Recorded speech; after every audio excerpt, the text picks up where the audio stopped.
ভালুকায় একটা প্রোগ্রামে আমাদের বিফাকুল মাদারিসের মহাসচিব যিনি ছিলেন মৌলানা আব্দুল জব্বার সাহেব রহমতুল্লাহ আলী, ওনার সাথে একটা প্রোগ্রামে আমি শরীক ছিলাম।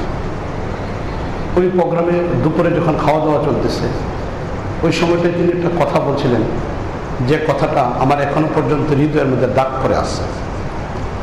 উনি খাবার খাইতেছিলেন আর এই কথাটা বলতেছিলেন যে মৌলানা, আপনারা কওমি মাদ্রাসায় যারা লেখাপড়া করান, আপনাদের হাতে কিছু কাঁচা মাটি আছে। একজন কুমার হাতে, যিনি বিভিন্ন মাটির বস্তু তৈরি করেন, এমন একজন কুমারের হাতে যখন মাটির কাঁচা বস্তুটা থাকে, মাটিটা থাকে, কাঁচা মাটি থাকে, সে এটা দ্বারা অনেক কিছু তৈরি করতে পারে। কিন্তু আপনাদের কাছে এত বিশাল বড় একটা সম্পদ আছে, কিন্তু আপনারা কিছুই করতে পারতেছেন না। আপনাদের কাছে কাঁচা মাটি আছে, আপনারাও শিক্ষা প্রতিষ্ঠানে আছেন, কুমারের সেই ভূমিকাটা আপনারা রাখতে পারেন, এটা দ্বারা যা ইচ্ছা তাই তৈরি করতে পারবেন, অথচ সেটা আপনি কিছু করতে পারতেছেন। এরপরে তিনি বললেন যে দেখো, এই কথাটা আমি আমার পক্ষ থেকে বলতেছি না, মৌলানা ভাসানীর পক্ষ থেকে বলতেছি। তখন তিনি স্মৃতিচারণ করে এই কথা বললেন যে আজকে যেমন আপনাকে নিয়ে নাস্তা করতেছি, খাবার খেতেছি, এই সময় এই কথাটা বলতেছি, আজকে থেকে প্রায় 15-20 বছর আগে মৌলানা ভাসানীর সাথে আমাদের একটা প্রোগ্রাম ছিল। সেই প্রোগ্রামে খাবার খাওয়ার সময় ভাসানী আমাকে এই কথাটা বলছিলেন। এই কথাটা আজকে আপনাকে বললাম। এরপরে মৌলানা ভাসানীর কথা বলতেছেন এইভাবে, মৌলানা ভাসানী মৌলানা আব্দুল জব্বার সাহেব রহমতুল্লাহ আলীকে বলছিলেন এই কথাটা এইভাবে যে মৌলানা, আমি যাদেরকে নিয়ে চলি, রাজনীতি করি, এরা হলো নাস্তিক, সব হলো টাকার কাঙ্গাল। তো যদি আমি এখন খাবার খেতে বসছি, এই টাইমে যদি বোর্ডিংয়ের তরকারিটা, যে খাবারটা আমার সামনে আসছে, এটা যদি আমার মনের মতো না হয়, কোনো ছেলেকে যদি আমি বলি যে একটু তরকারি নিয়ে আসো, তাহলে এই ছেলেটা সর্বপ্রথম আমার কাছে টাকা চাইবে, যে আগে টাকা দেবে। এরপরে বলবো যে আনতে যে যাব, এটার তো একটা খরচ আছে, যাতায়াত খরচ থাকবে, এটা দেন। এরপরে যে সময় ব্যয় করবো, এটা টাকা দেন। এরপরে টাকাটা নিয়ে সে বের হয়ে যাবে, টাকাটা নিয়ে তরকারি আনতে পারবে কিনা এটার মধ্যে সন্দেহ থেকে যাবে। কিন্তু আপনাদের কাছে যে ছাত্রগুলো আছে, এদেরকে শুধু খালি মুখ থেকে যদি উচ্চারণই করেন এটা, যে এটা ভালো লাগতেছে না, এটা করো, তাহলে ছাত্ররা তাৎক্ষণিকভাবে আপনাদের এই কথাগুলিকে বাস্তবায়ন করে। এই জন্যই তিনি বলছিলেন যে এটা একটা কাঁচা মাটি আমাদের কাছে আছে, যেটা দিয়ে ইচ্ছা করলে আমরা অনেক কিছুই তৈরি করতে পারি। মুআজ্জাজ হাজরিন, আসলে পৃথিবীর সবচেয়ে দামি একটা খেদমতের সাথে উলামা ইকরাম সম্পর্কশীল। যেই দামি খেদমতের পরিচয়ে রাসূল নিজেকে পরিচয় দিচ্ছেন, ইন্নামা বুইসতু মুআল্লিমান, আল্লাহ রাব্বুল আলামিন আমাকে শিক্ষক হিসেবে পাঠিয়েছেন। রাসূল করিম সাল্লাল্লাহু আলাইহি ওয়াসাল্লামের এই বিশাল এক দায়িত্ব যেটা আমাদের উপর আসছে, আমরা এখানে অনেকে আছি, সেই দায়িত্ব পালন করতেছি। মুআজ্জাজ হাজরিন, এই দায়িত্ব পালন করার ক্ষেত্রেও আমরা সাধারণত দুইটা অবস্থা আমাদের সামনে থাকে। শুধু দায়িত্ব পালন করার ক্ষেত্রে নয়, বরং জীবনের প্রতিটা মুহূর্তেই মানুষের জিন্দগিতে দুইটা অবস্থা থাকে। উর্দু ভাষা সেই দুইটা অবস্থার একটা অবস্থাকে বলা হয় জিন্দগি গুজারনা, শুধু সময়টাকে অতিবাহিত করে দেওয়া। আমার মালিক, আমাদের মালিক আল্লাহ রাব্বুল আলামিন যে হায়াতটুকু আমাদেরকে দিচ্ছেন, এই হায়াতটাকে কোনোরকম অতিবাহিত করে যাওয়া। সকাল হচ্ছে, বিকাল হচ্ছে, রাত্র হচ্ছে, আবার আমরা আমাদের কাজের মধ্যে ব্যস্ত, এরপর আবার নতুন করে সূর্য উঠতেছে, রাত্র আসতেছে, আবার আরেকটা দিন আসতেছে, আমাদের জীবন থেকে দিন আসতেছে, রাত্র আসতেছে, সময় যাচ্ছে, আর সপ্তাহ যাচ্ছে, মাস যাচ্ছে, জিন্দগিও শেষ হয়ে যাচ্ছে। এটাকে বলা হয় জিন্দগি গুছানা। দ্বিতীয় আরেকটা বিষয় হলো জিন্দগি সে লুৎফ উঠানা, জিন্দগি সে লুৎফ উঠানা। যে সময়টা আমার যাচ্ছে এটা তো যাবেই, কিন্তু এই যাওয়ার সময়টায় জিন্দগি উপভোগ করা, জিন্দগির মজায় সেখান থেকে নেওয়া, সেখান থেকে দায়িত্ববোধগুলিকে জাগরণ তৈরি করে দেওয়া, এটা হলো জিন্দগির দ্বিতীয় আরেকটা বস্তু। প্রথম যিনি তারও সময় যাচ্ছে, দ্বিতীয় ব্যক্তি যিনি তারও সময় যাচ্ছে, কিন্তু দুইটার মাঝে এতটুকু পার্থক্য হলো এটা, প্রথম জনেরটা শুধু জিন্দগি গুজারনায় হচ্ছে, জীবন থেকে কোনো কিছু নিতে পারতেছে না, আর এর বিপরীত হলো দ্বিতীয় ব্যক্তি, ও জিন্দগি সে লুৎফ উঠাতা হয়, তিনি জিন্দগি থেকে বিশাল বড় একটা কিছু নিতে পারতেছেন। ঠিক আসেতেজায়ে কেরাম যারা আছেন, বিশাল বড় একটি জিম্মাদারি আমাদের উপরে। এই জিম্মাদারির ক্ষেত্রেও দেখা যায় দুই ধরনের আসেতেজায়ে কেরাম। এক ধরনের আসেতেজায়ে কেরাম, তাদের কাছে কিছু কিতাবের জিম্মাদারি আছেন, এই জিম্মাদারিগুলো ওনারা সুন্দরভাবে পালন করেন, নিয়মিতভাবে মাদ্রাসায় আসেন, নিয়মিতভাবে দর্শ দিচ্ছেন, ছাত্র ওনাদের দ্বারা এলমি একটা ফায়দাও পাইতেছেন। এটা শুধুমাত্র একটা দায়িত্ববোধেরই আদায় করা হলো, এর বাইরে কোনো কিছু না। কিন্তু এর বাইরে ছাত্রকে গঠন করা সেই মানসিকতাকে সামনে রেখে পরে যাওয়া সেই ছাত্রটাকে উঠিয়ে তোলা, ফেল করা ছাত্রটার ভিতরে এলেমের জাগরণ তৈরি করে দেওয়া, পথহারা ছাত্রটাকে সেই গন্তব্যের দিকে পৌঁছে দিতে পারা, একটা ফিকিরকে সামনে নিয়ে যে ছাত্রটার ভিতরে দরদটাকে তৈরি করে দিতে পারা, এটা হলো সত্যিকার সফলতম একজন উস্তাদ। একজন সফলতম উস্তাদ হলো এটাই যে ছাত্রটা গত বছর পরীক্ষাতে ফেল করলো, সেমাই পরীক্ষায় শেষ করলো, এই ছেলেটাকে নিয়ে আলাদাভাবে বসা, এই ছেলেটাকে নিয়ে আলাদাভাবে ফিকির করা, কেন সে ফেল করলো, কেন আবার তাকে সেখান থেকে ফেল করা থেকে উঠাইতে পারা।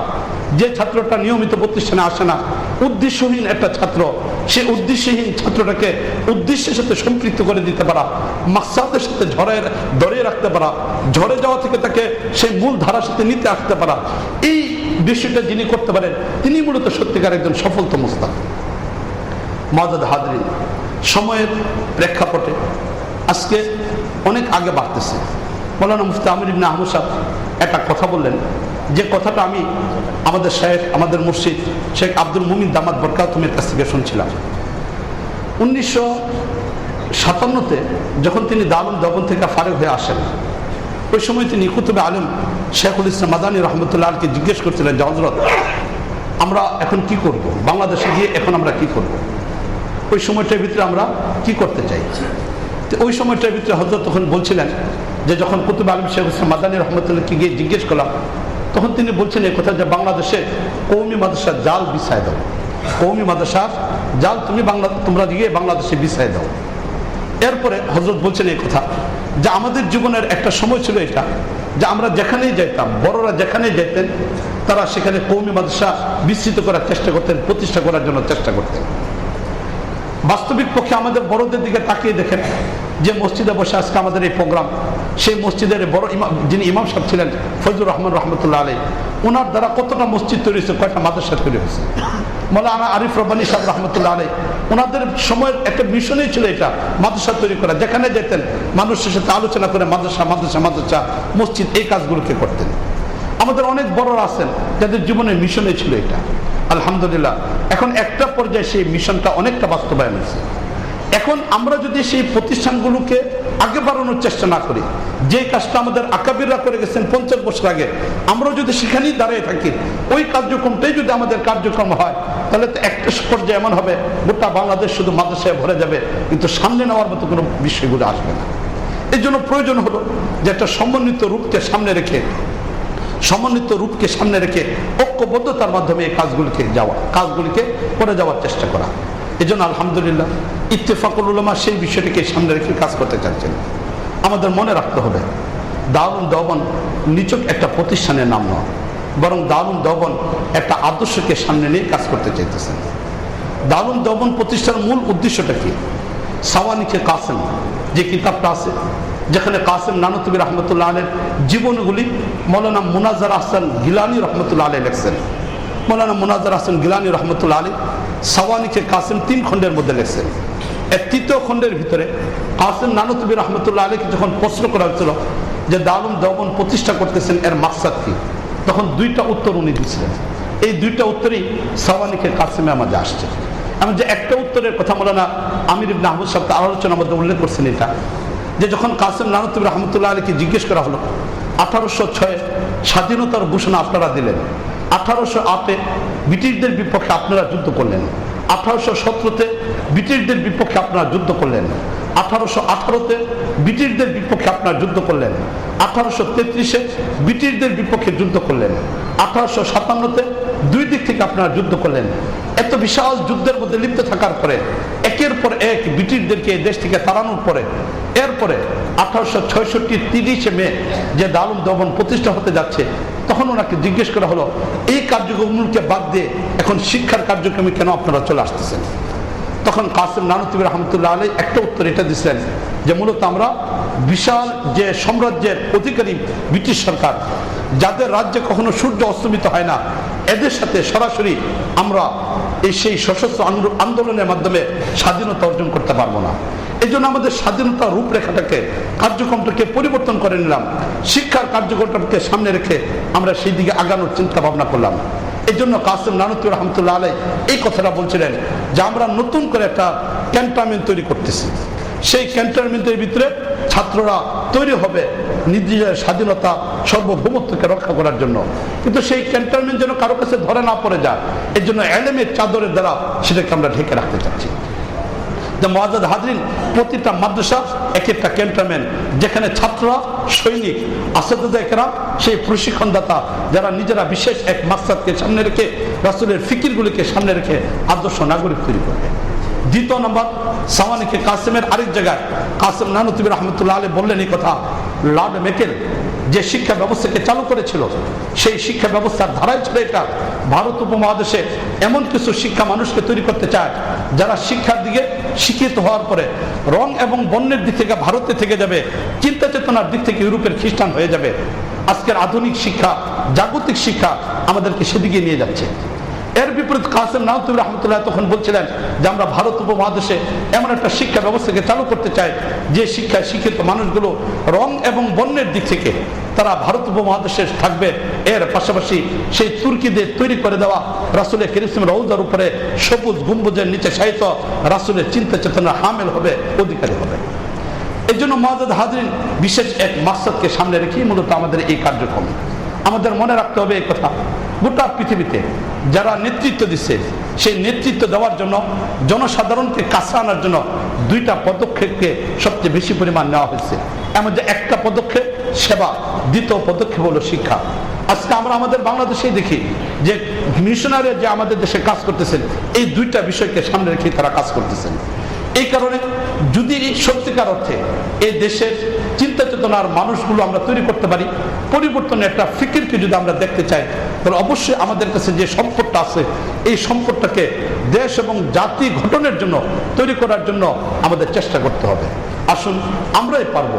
রাসূলের কারীম সাল্লাল্লাহু আলাইহি ওয়াসাল্লামের কাছে শুধুই তো ছিল কোরআনে কারীম, এই একটা কোরআনে কারীমই তো রাসূলের কারীমের কাছে ছিল। এর দ্বারাই চিন্তা করে দেখেন, সফল রাষ্ট্রপতি আবু বকর রাদিয়াল্লাহু তাআলা আনহু, সফল রাষ্ট্রপতি হযরত উমর ফারুক, সফল রাষ্ট্রপতি হযরত উসমান, সফল রাষ্ট্রপতি হযরত আলী, সফল রাষ্ট্রপতি হযরত মুআবিয়া, সফল রাষ্ট্রপতি হযরত হাসান রাদিয়াল্লাহু তাআলা আনহু। আবার চিন্তা চেতনার দিক থেকে দেখেন, সেনাবাহিনী কোরআনে কারীম থেকে নিছেন, রাসূলের শিক্ষা থেকে নিছেন। সফল সেনাপতি সাদ ইবনে আবি ওয়াক্কাস রাদিয়াল্লাহু তাআলা আনহু, খালিদ বিন ওয়ালিদ রাদিয়াল্লাহু তাআলা আনহু, হযরত আমির রাদিয়াল্লাহু তাআলা, সাদ ইবনে আমির রাদিয়াল্লাহু তাআলা আনহু সফল একজন হয়ে গেছেন, সেনাপতি হয়ে গেছেন। ব্যবসায়ী সাহাবায়ে কেরামের দিক থেকে দেখেন, আশারে মুবাশশারার 10 জন সাহাবী যাদেরকে রাসূল জান্নাতের সুসংবাদ দিলেন, এর মধ্যে 7 জন সাহাবী হলেন ব্যবসায়ী, যারা সফলতম ব্যবসায়ী ছিলেন। তাহলে অধিকাংশ সাহাবায়ে কেরাম এক একজনের জীবনের দিকে তাকিয়ে দেখেন, ফয়সালার দিকে দেখেন, আযাতের দিকে দেখেন, আলী রাদিয়াল্লাহু তাআলা আনহু, যায়েদ বিন সাবিত রাদিয়াল্লাহু তাআলা আনহু। চিকিৎসা বিজ্ঞানের দিকে দেখেন, ফাতেমা রাদিয়াল্লাহু তাআলা আনহা, উম্মে আতিয়া রাদিয়াল্লাহু তাআলা আনহা। এক একজনের দিকে তাকিয়ে দেখেন, রাসূলের কারীমের কাছ থেকে নিয়ে কোরআনকে সামনে রেখে, হাদিসকে সামনে রেখে গোটা পৃথিবীটাকে আলোচিত করে ফেলছিলেন। আজকে উপকরণ আমাদের কাছে আছে, শিক্ষা ব্যবস্থার বিষয়গুলো আমাদের কাছে আছে, শুধু একটু মানসিকতার প্রয়োজন। এই গুণে ধরা সমাজকে যদি আমরা পরিবর্তন করতে চাই, তাহলে আমাদেরই এই পদক্ষেপ আগে নিতে হবে। এই জন্য আসুন, আমরা ইত্তেফাক উলামা যে পদক্ষেপ এখানে নিচ্ছেন, সেখানে আমাদের মতবিরোধগুলিকে পরিহার করে অন্তত পক্ষে আমাদের শিক্ষা প্রতিষ্ঠানগুলো তো স্বাধীন, আলহামদুলিল্লাহ। যদি আমরা